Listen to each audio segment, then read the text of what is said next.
तेलंगाना के वज़ीर आला रेवंत रेड्डी ने मरकज़ की मरदमशुमारी के साथ तबक़ाती शुमारी के फैसले का खैर मक़दम किया। मीडिया से बात करते हुए वज़ीर आला रेवंत रेड्डी ने कहा कि हम इस मामले पर सियासत करना नहीं चाहते। हमने पहले ही कहा था, अगर वज़ीर आज़म ने तबक़ाती मरदमशुमारी नहीं करवाई तो मुल्क उन्हें माफ़ नहीं करेगा।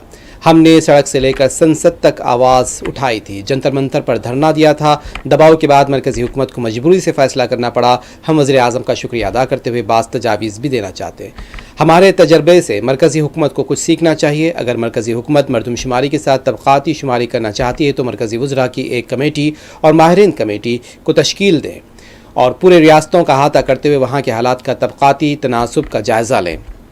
उनका यह भी कहना था कि मरकज़ी हुकूमत आज तेलंगाना की पॉलिसियों पर अमल कर रहे हैं और मोदी हुकूमत आज तेलंगाना की पॉलिसियों पर अमल कर रही है और कास्ट तबक़ाती मरदमशुमारी के लिए मरकज़ी पैनल को तश्कील दिया जाना चाहिए। तेलंगाना आज मुल्क के लिए एक मॉडल और ब्लूप्रिंट बन चुका है। कांग्रेस सरकार बनते ही जनगणना में हम जाति गणना करके दिखाए।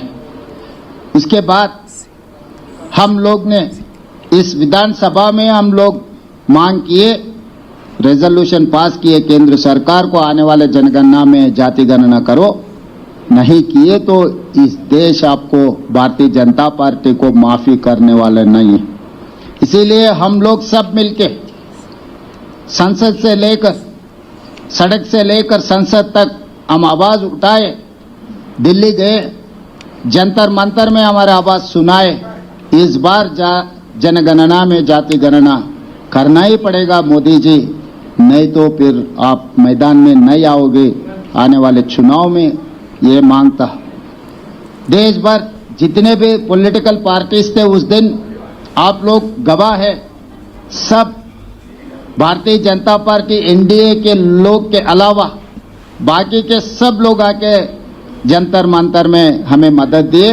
जो तेलंगाना राज्य सरकार ने जो कदम उठाया सब लोग हमारे मदद किए, हम हमारे लोगों को तारीफ किए।